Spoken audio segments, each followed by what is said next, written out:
次见到你，就想认识你。糟糕的天气里遇见了你，是暴雪里唯一的慰藉。怎么会有这样的人，带你上雪山，又开车狂奔到盛夏海滩，在沙滩上给你一整箱冬天的雪。爱和梦想是我们彼此存在的意义。台球和你占满了我的世界。没有非去不可的地方，没有真心想要的东西，更没有非要在一起的人。直到在暴雪时分遇见你。生活有时失意有时赢，希望爱情没有暴雪，只有情。Ready? Joe camera.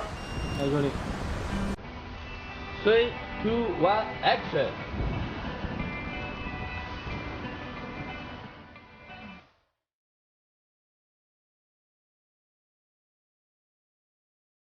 其实两个人有点像两个世界的人，他在里面，可能我在外面。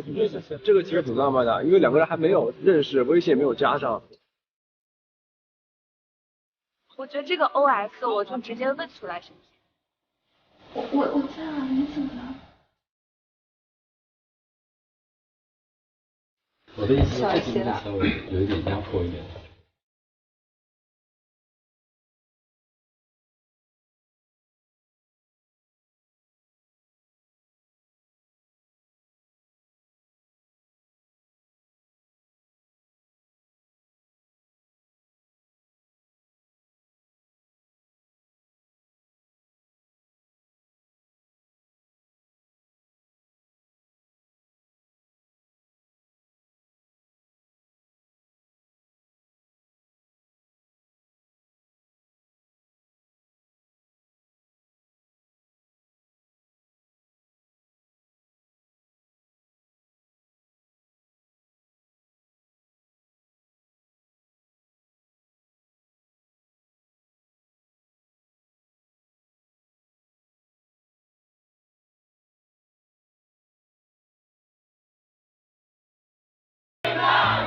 林一阳呢是一个台球天才，因为一些年少轻狂的时候犯下了一些错误，不得不退出了台球这个行业，一直在外面让自己飘着。然后他这个人性格呢是一个比较孤傲、比较雷厉风行的一个性格。如果挑一个最明显的词儿就是狂，他是个特别狂的人。红球你们随便摆，50球，有3次没落袋，就算50。但是他也是有狂的资本，因为他本身实力够强，方方面面也够优秀、够努力。但是他长大之后就稍微收敛了一些，就是有点既张扬但是又收敛。而且他身上有一股拧巴劲儿，但是因为变故，自己其实也是因为一时冲动，然后退出了这个行业，但一直跨不过自己自尊心那一关去重新复出，所以他挺拧巴的。其实我一直想打球。原著里有一句台词是教练评价林一阳，说他有傲气、有骨气、有风度。我觉得这个点评同时在磊磊身上也很适用。他是一见钟情的嘛，在他表达自己的喜欢或者感情的时候，也都是就是非常非常周到。为什么？我们要走3个路口。就是因为他吃过苦，所以他希望能把自己最好的一部分，把所有的甜都留给英国。你把这个龙虾肉吃了，其余的我来。他希望对方幸福，其余难做的事情可以林一阳来做。其实林一阳的浪漫不是那种我为了表现浪漫而浪漫，他真的是很认真的在做着一些浪漫的事情。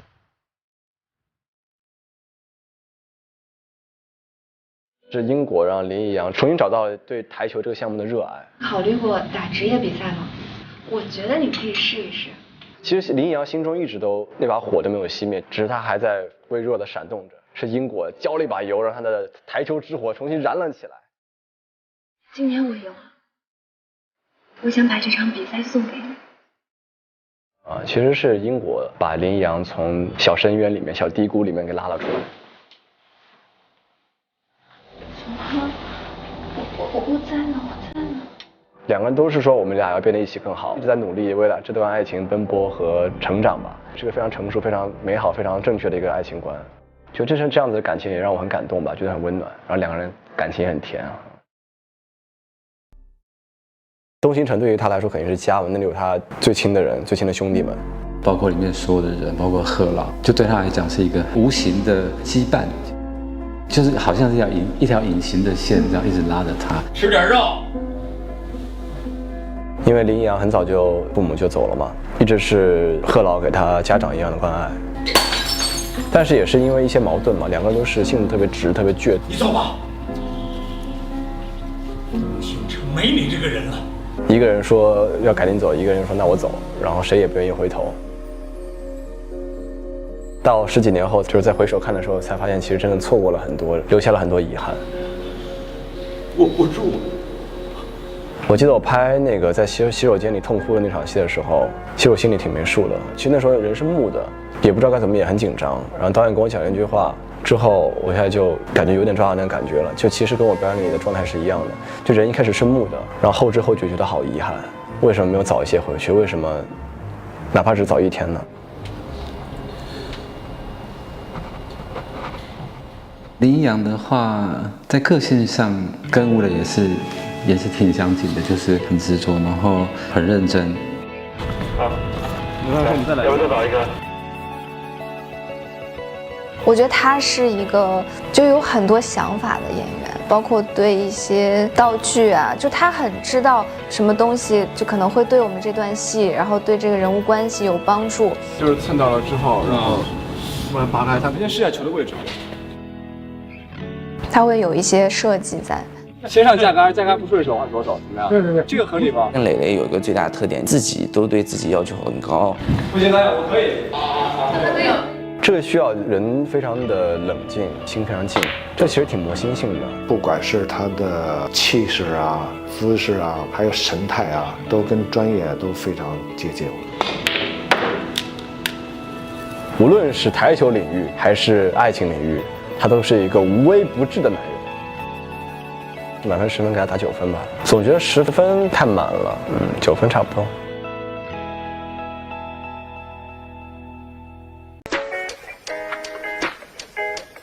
英国，好久不见。我来上班了。啊，没有。啊。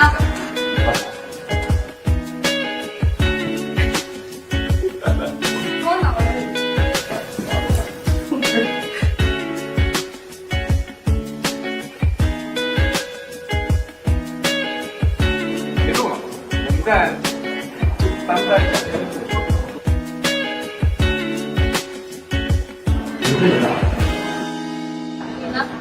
我是真的在。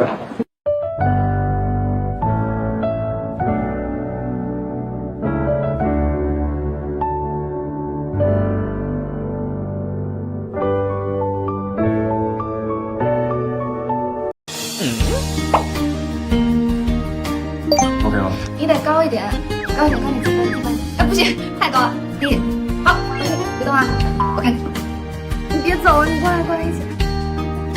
准备好，1、2、3。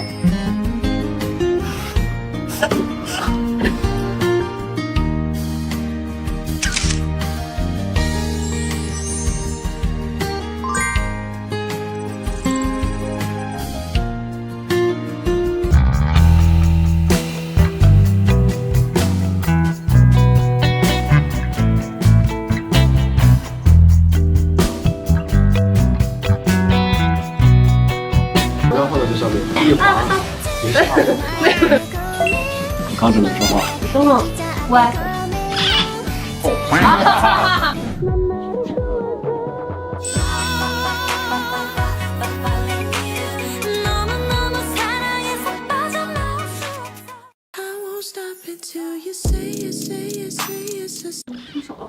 忘记了，我也远了。你怎么离那个地方那么远？我手上还没够着。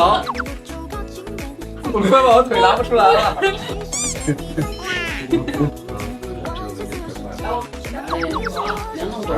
两位，来到，来，我们位置可以了。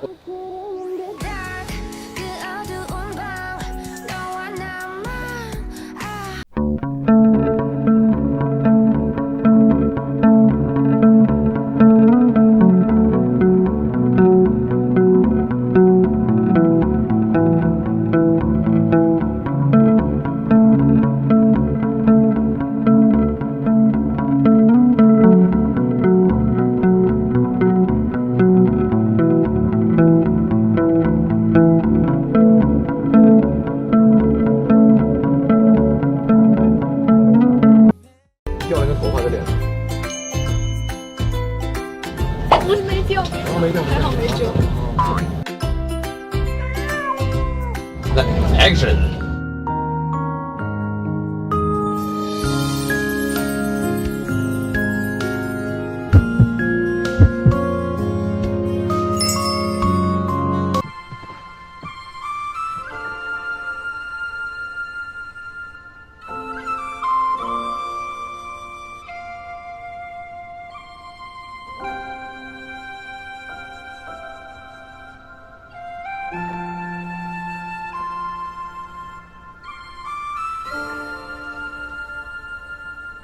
怎么这么像？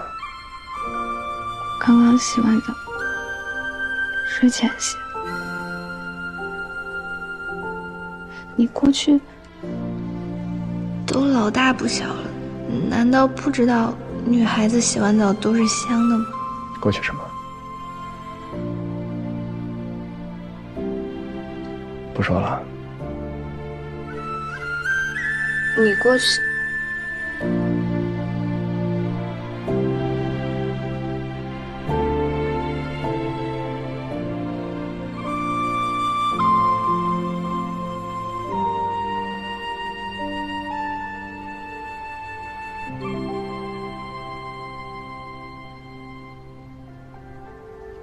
笑什么？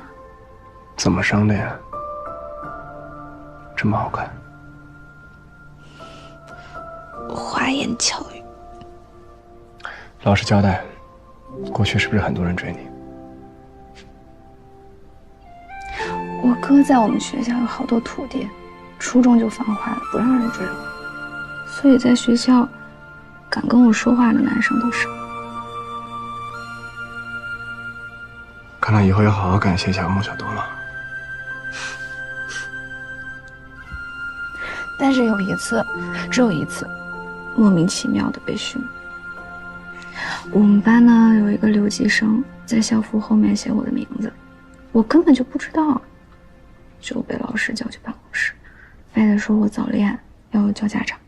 我哥去了，我哥看着我们班大合影就说，不可能是这个人，我妹没什么好眼光，只喜欢长得帅的。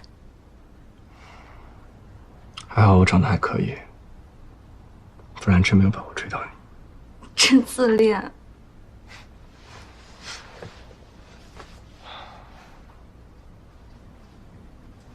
你知道吗？我是七中的。你是七中的？嗯。那离我们学校只有5分钟，走路就可以到。你再讲点，我想听。想听什么？你的过去啊。我早说过了。我的过去，你有什么想知道的，你可以随时问，只要我还记得。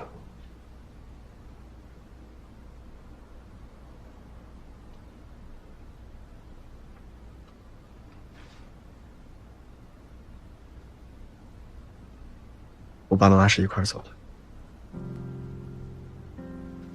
在出差的时候，高速路上出了车祸，他们两个是同一个公司，2个部门。本来我妈一直在家里带我和我弟，就那一次，忽然想和我爸一起出差。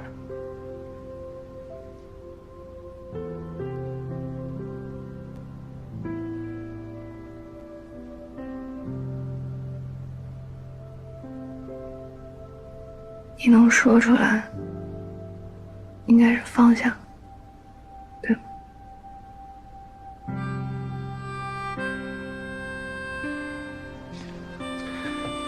还有什么想知道的？没有了，我不想问了。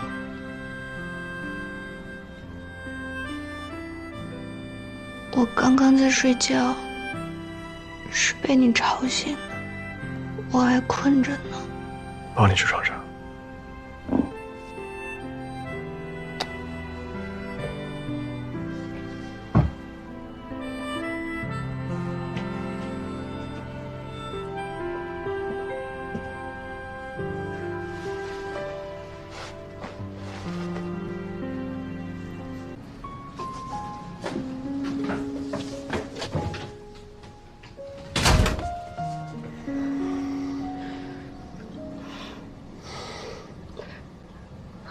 像不认识。不是每天都会视频吗？那不一样，你见到真人感觉不一样。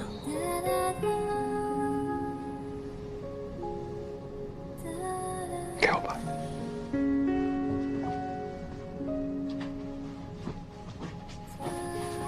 难得见你穿裙子啊。因为我们认识是在冬天嘛，好看吗？好看。你要是喜欢的话，等你回国了，我就买各种好看的小裙子，天天穿给你看，一年四季。好。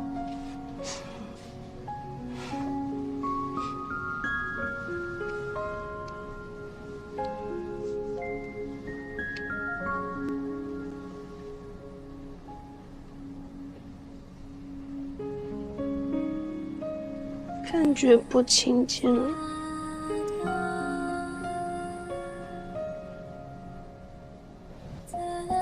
有吗？有。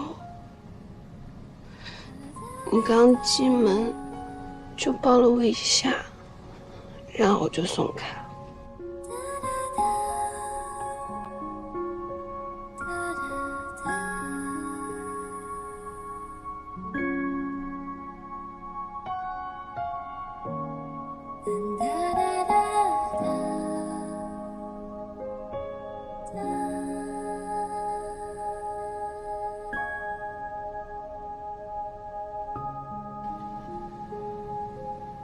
哎呀，我感冒了，感冒还没好，我传染你。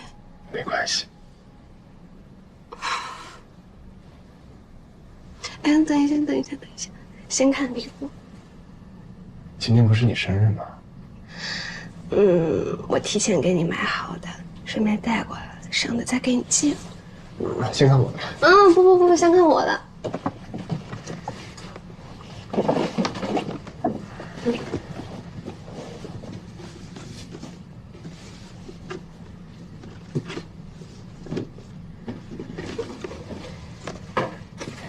我回国的时候穿走了你黑色的那件，我就买了一件一模一样的白色的情侣款，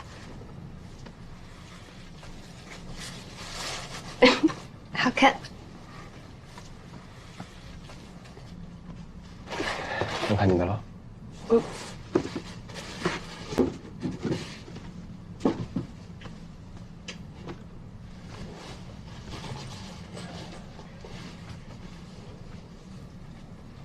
什么呀？项链、耳钉。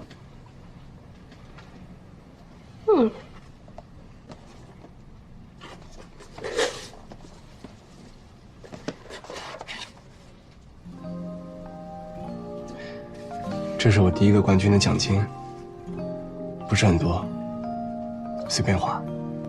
这怎么能行？这是有纪念意义的，不能随便花，得好好存起来。以后还会有更多的。